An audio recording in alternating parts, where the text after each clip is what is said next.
Ratanabá, cidade escondida no meio da floresta amazônica e a Bíblia. O que tem a ver uma coisa com a outra? E eu tenho pelo menos dois apontamentos para fazer da relação entre essas duas coisas.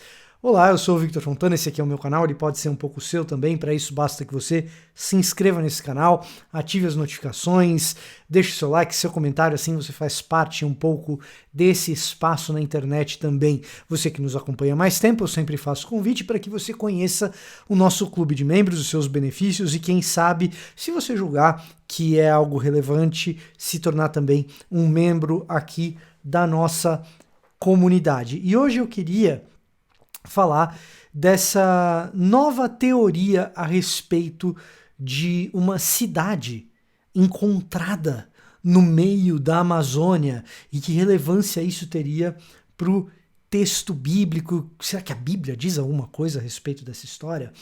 Muito bem. Antes de mais nada, a gente precisa entender o que é esse negócio de Ratanabá e o que é essa cidade encontrada no meio da Amazônia. Do que a gente está falando, o que é verdade nessa história, o que não é, como é que isso funciona. Vamos lá.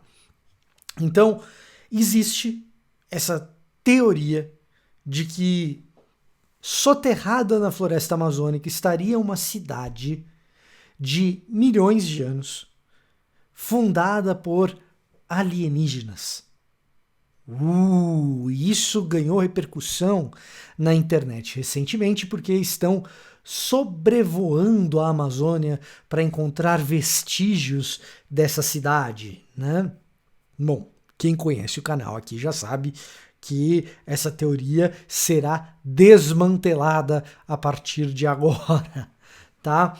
Então, o que é essa teoria dessa cidade subterrânea e tal? Isso está sendo propagado majoritariamente por um grupo, que é um grupo pertencente ao Daquila Pesquisas. É um conglomerado de empresas que se dedica a fomentar negócios em torno dessas teorias, digamos assim, um tanto heterodoxas e conspiratórias, tá?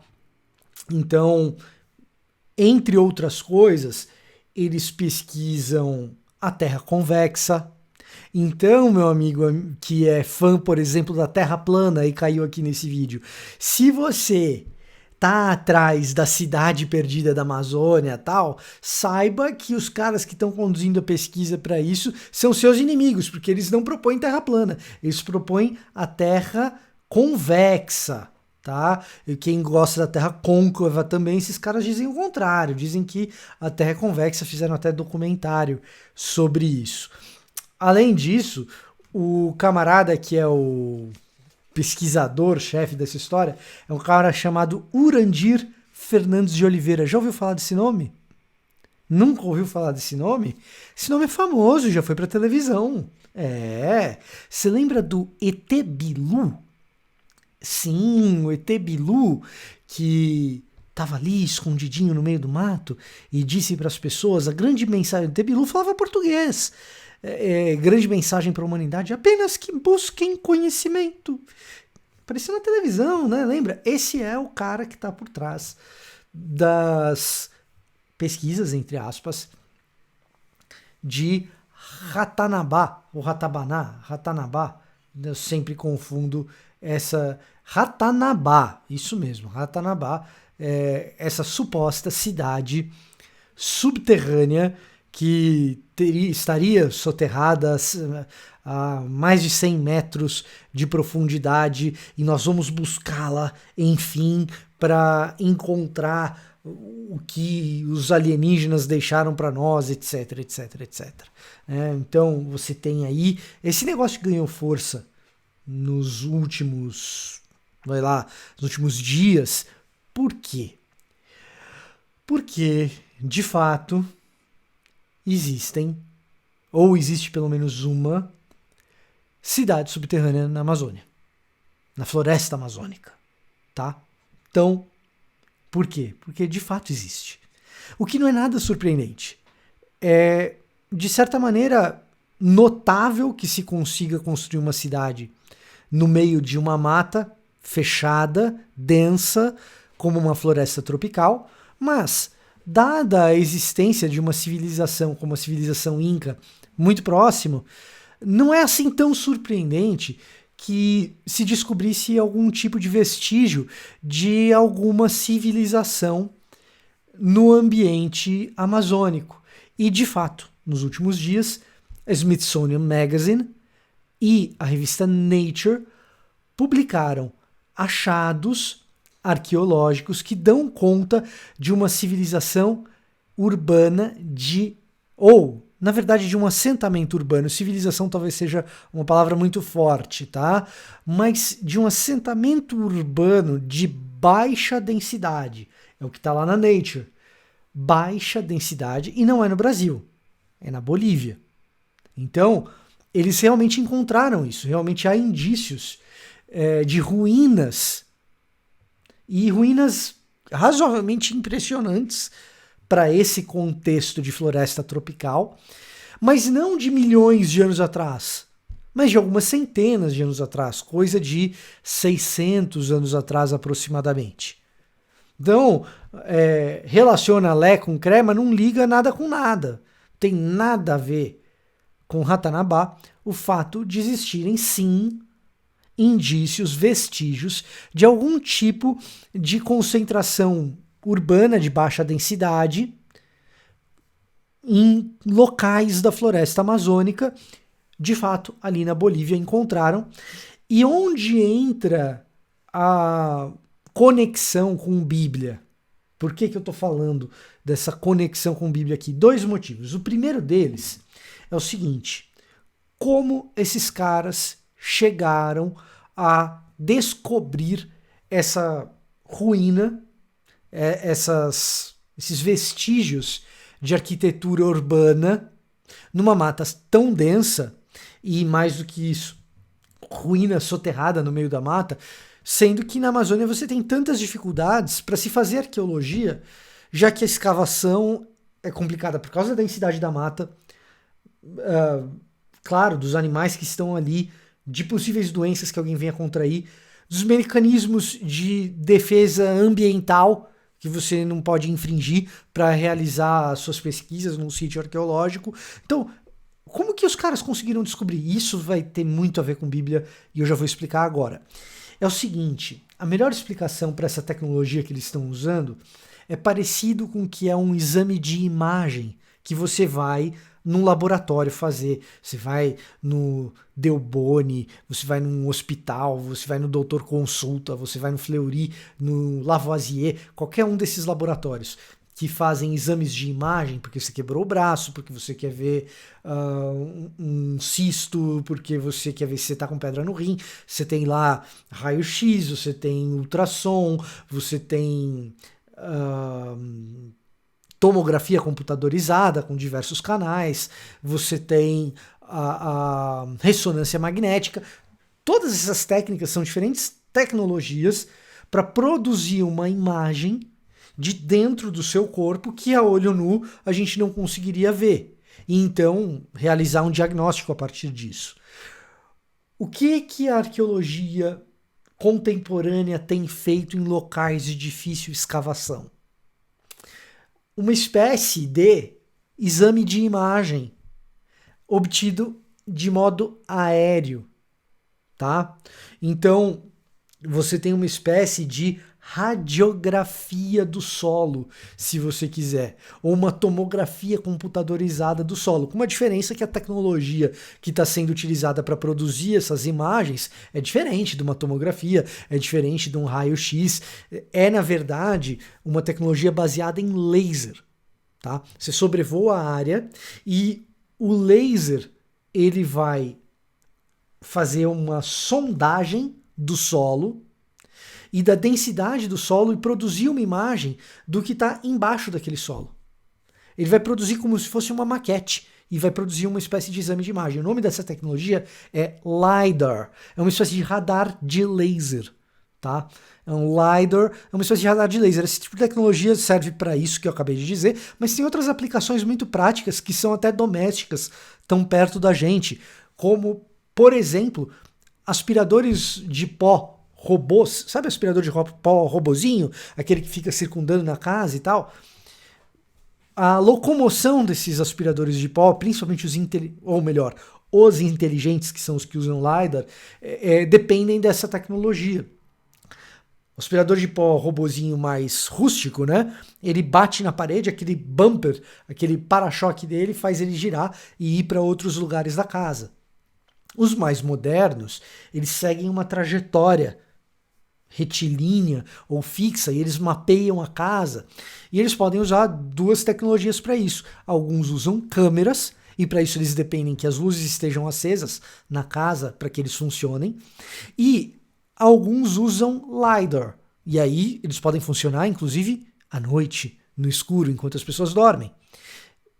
O que é esse LiDAR? Não sei se você já viu um aspirador robô, que ele tem um compartimentozinho redondinho, assim, um disquinho em cima. Aquilo ali é o LiDAR. Ele mapeia a casa por meio de laser, ele sonda a casa por meio de laser, e então ele forma o mapa dentro do hardware do aspirador para ele ter uma trajetória fixa que você pode depois definir. Então, essa tecnologia ela está tanto em coisas super acadêmicas como arqueologia, quanto ao nosso redor, até doméstico, você tem aplicações dessa tecnologia. O fato de nós termos essa tecnologia hoje, que permite que você faça essa sondagem de terreno de modo aéreo, evitando assim escavações em lugares difíceis, de difícil escavação, tem feito e vai fazer cada vez mais com que descobertas como essa, por exemplo, de uma cidade no meio da Amazônia, apareçam. E aí vão fazer as ilações mais sensacionalistas que você puder imaginar a partir dessas novas descobertas. Então, pé no chão. E vão fazer sobre Bíblia. Porque já tem locais bíblicos sendo sobrevoados e reconstituídos a partir desses, entre aspas, exames de imagem obtidos por meio desse tipo de tecnologia LiDAR. Tá? Então, isso que está acontecendo agora na Bolívia, e que está gerando uma teoria conspiratória ali na Bolívia, pode gerar também em relação a lugares no Egito, em Jerusalém, na Turquia, locais de interesse para a arqueologia bíblica, tocando num ponto que nos é mais caro, e claro, para a gente é bom porque a gente obtém conhecimento histórico a partir dessas descobertas e pode entender melhor como o texto bíblico funciona. Entretanto, o interesse religioso por coisas fantásticas e sensacionais é muito grande, fazendo disso uma oportunidade propícia para a elaboração de teorias novas, sobre as quais a gente deve permanecer atento para não cair nos sensacionalismos. Ok? Então essa é a primeira coisa que isso tudo tem a ver com Bíblia. A segunda coisa diz respeito precisamente à nossa fragilidade para cair em teorias conspiratórias. Eu já gravei um vídeo aqui sobre como a gente acaba caindo numa mentalidade desse tipo na minha série sobre a minha experiência com a igreja americana. Você joga lá, Victor Fontana, teorias malucas, né? Você encontra esse meu vídeo em que eu falo sobre mentalidade conspiratória com maior profundidade. Mas eu vou fazer um resumo aqui.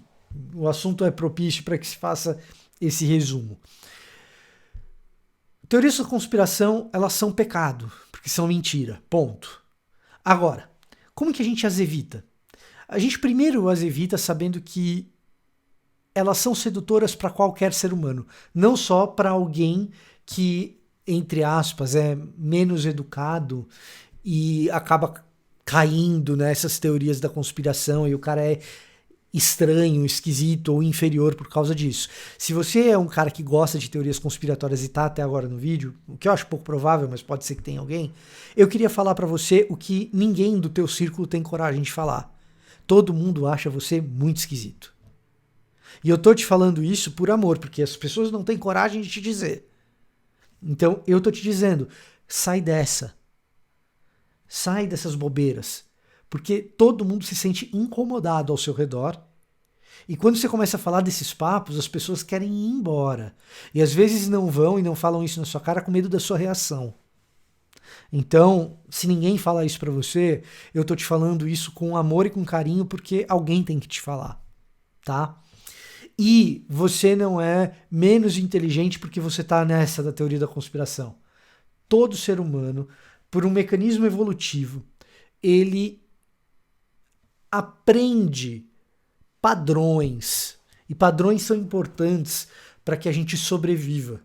Então tudo que é padrão, tudo que se apresenta como algo lógico pra gente, a gente gosta porque resolve problemas da nossa cabeça. Por que sempre tal coisa acontece? Quando vem uma explicação, isso dá prazer pra gente. Então todo mundo está suscetível a cair numa teoria dessas porque dá essa explicação simples que o nosso cérebro está esperando. Isso é biológico, tá? E eu tenho bibliografia, inclusive, sobre isso. Tá lá no meu vídeo sobre teorias malucas, mas eu vou procurar deixar aqui na descrição também. Além disso, existem 3 coisas que são necessárias para que uma teoria da conspiração seja bem sucedida e se espalhe. E sobre essas 3 coisas, a Bíblia tem alguma voz. E por isso vale a pena a gente falar. A primeira delas é desinformação. E a Bíblia, ela incentiva você a buscar informação. Os irmãos de Bereia, Paulo elogia aqueles caras que conferiam aquilo que ele falava. Então, buscar informação. A teoria da conspiração, ela acontece num vácuo de informação. Numa pessoa que está desinformada, que acredita em alguma coisa equivocada.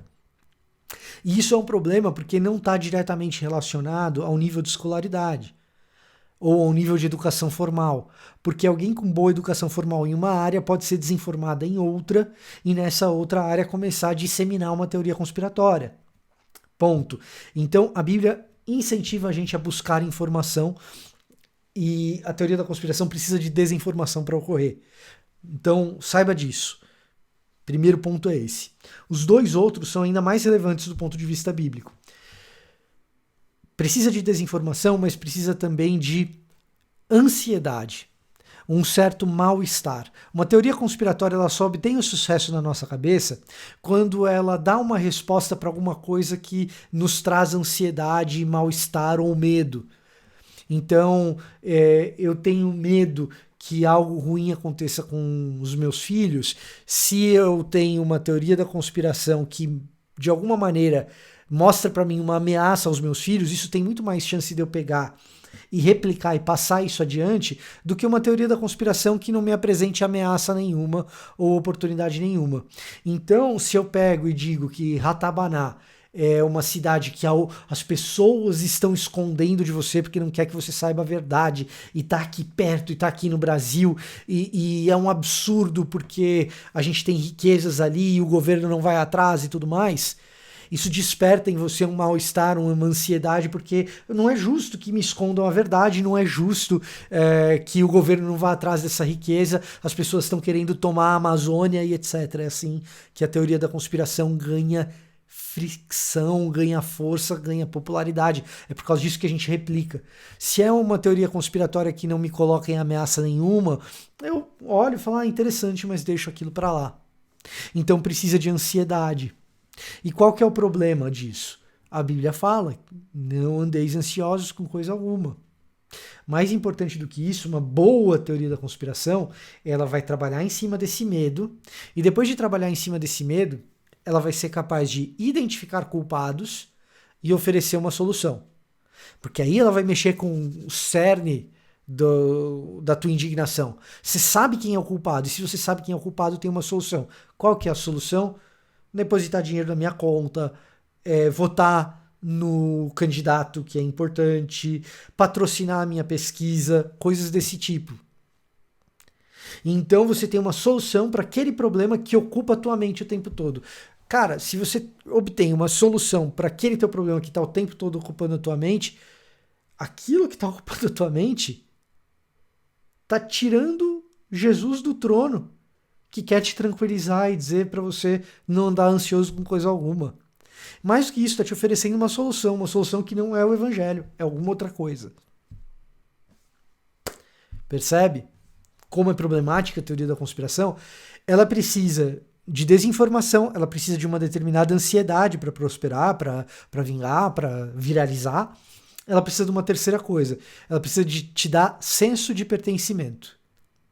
Então, de repente, você está deslocado, você não pertence a nenhum grupo importante, mas alguém chega para você e fala o seguinte: olha, estão te escondendo uma determinada verdade, um determinado conhecimento, e te oferece um caminho para obter esse conhecimento. Quando você trilha esse caminho para obter esse conhecimento, você que antes não pertencia a grupo nenhum, estava jogado para escanteio, ninguém te valorizava, agora você faz parte de um grupo que sabe as coisas que os outros não sabem. E então você se tornou superior àquelas outras pessoas que não conhecem aquilo que você conhece. Você tem um senso de pertencimento a um determinado grupo seleto e especial. Então, desinformação, ansiedade, senso de pertencimento. Quando o evangelho te traz para ter senso de pertencimento a uma comunidade que deveria fazer, né? Dentro do evangelho faz precisamente o inverso.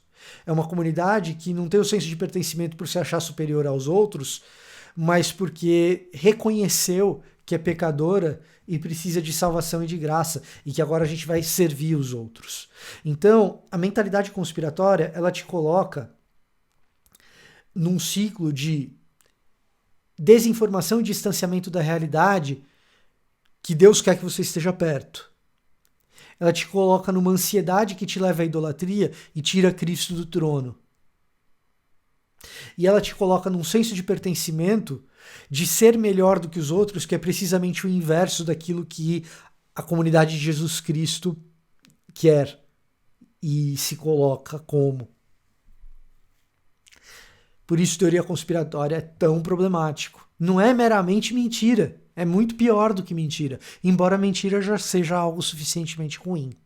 Então, esse episódio aqui tem pelo menos 2 ligações com o texto bíblico que valem a pena ser ressaltados. Saia da mentalidade conspiratória, é o que eu tenho a dizer para você hoje. Esse era o meu recado para hoje. Eu vou ficando por aqui. Até a próxima.